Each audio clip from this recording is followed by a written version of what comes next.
అన్ని జాయింట్లోకి ఎక్కువ మూమెంట్స్ కలిగిన జాయింట్. ఇప్పుడు రిస్ట్ చూడండి, రిస్ట్ జాయింట్ కదా, ఇంతే మూమెంట్, కొంచెం ఇట్లా మోకాలు ముందుకి వెనక్కి అంతే. షోల్డర్ చూడు మొత్తం ఇలా తిరుగుతుంది, 360 degrees తిప్పొచ్చు, 180 degrees తిప్పొచ్చు. Yes. ఎందుకు? చేతులతోనే మనం పనులన్నీ చేసేది కాబట్టి. సో షోల్డర్కి ఎక్కువ మూమెంట్ పెట్టాడు దేవుడు.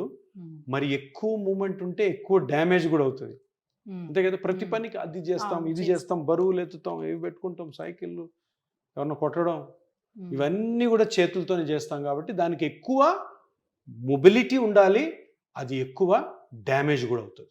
ఓకే. సో అందుకని షోల్డర్ని క్షుణ్ణంగా పరీక్ష చేయాలి. ఏ డాక్టర్ అయినా కానీ ఏ స్ట్రక్చర్ డ్యామేజ్ అవ్వడం వల్ల ప్రాబ్లం వస్తుందో తప్పకుండా తెలుసుకోవాలి, దాన్ని ప్రాపర్గా ట్రీట్ చేయాలి. సో అందుకని first shoulder anatomy. Shoulder joint అంటే రెండు ఎముకల మధ్యలో స్పేస్.